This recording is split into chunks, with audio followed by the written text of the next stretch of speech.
যুব সমাজকে নেশার দিকে ঠেলে দিলে দেশও দুর্বল হবে। মাদকের বিরুদ্ধে কড়া বার্তা মন্ত্রী অগ্নিমিত্রা পালের।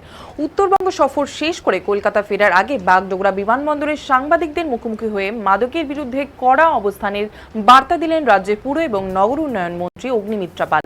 তিনি বলেন, যুব সমাজকে নেশার কবলে ঠেলে দেওয়ার যে অপচেষ্টা চলছে তার বিরুদ্ধে কঠোর ব্যবস্থা নেওয়া হবে। মন্ত্রী বলেন, যুব সমাজকে যদি নেশার মাধ্যমে ভেঙে দেওয়া যায় তাহলে দেশও দুর্বল হয়ে পড়বে। তাই মাদকের বিরুদ্ধে কোনো রকম আপোষ করা হবে না। প্রশাসন এই বিষয়ে অত্যন্ত কড়া অবস্থান নেবে এবং প্রয়োজনীয় সব পদক্ষেপ গ্রহণ করবে। তিনি আরো বলেন, মাদকের বিরুদ্ধে শুধু প্রশাসনিক অভিযান চালালেই হবে না, সমাজের প্রতিটি স্তরের মানুষকে সচেতন হতে হবে। পরিবার, শিক্ষা প্রতিষ্ঠান এবং সামাজিক সংগঠনগুলোকেও এই লড়াইয়ে গুরুত্বপূর্ণ ভূমিকা পালন করতে হবে। যুব প্রজন্মকে সুস্থ এবং ইতিবাচক পথে এগিয়ে নিয়ে যাওয়াই সরকারের অন্যতম অগ্রাধিকার বলেও জানান তিনি। আজকে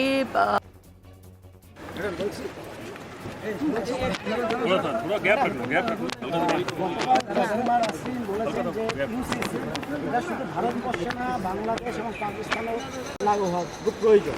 এই ব্যাপারটা আপনি অন্য দেশের ব্যাপার তো আর আমি কথা বলতে পারবো না।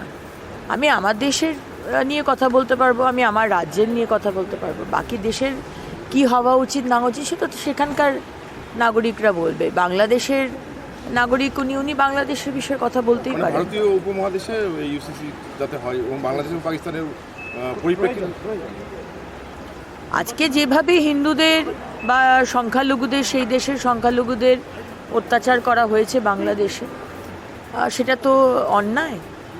এবং সেই অন্যায়ের ভিত্তিতেই উনি বলেছেন যে ইউনিফর্ম সিভিল কোড সব জায়গাতেই হওয়া দরকার।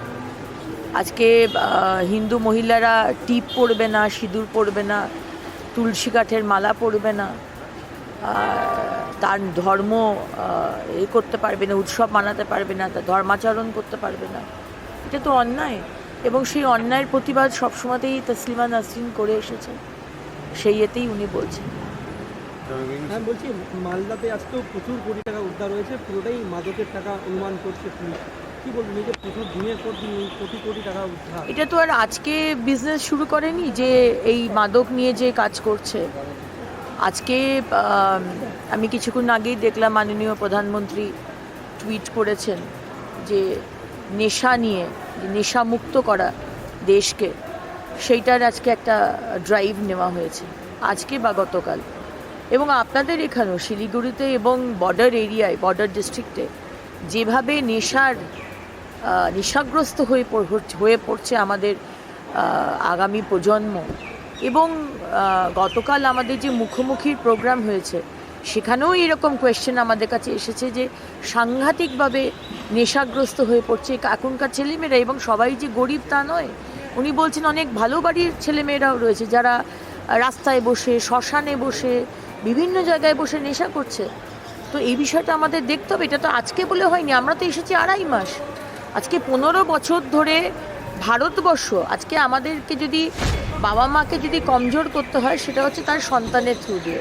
সেইভাবে দেশকে যদি কমজোর করতে হয় তাহলে আমার আগামী প্রজন্মকে শেষ করে দিতে হবে। এবং সেটাই বিভিন্ন দেশ রয়েছে যারা ভারতবর্ষের এই উন্নতি, মাননীয় প্রধানমন্ত্রীর এই গ্লোবাল লিডারকে নিতে পারছেন না। এবং সেখানে তারা মনে করছেন যে আগামী প্রজন্মকে যদি নেশার ইনজেকশন দিয়ে দিই, পুরো নেক্সট জেনারেশন শেষ হয়ে যাবে এবং ভারতবর্ষ শেষ হয়ে যাবে। এটা খুব বড় একটা চিন্তার ব্যাপার। আইনগুলো আনছেন তাহলে এর বিরুদ্ধে? হ্যাঁ, সময়ের এই Indian prime minister Narendra Modi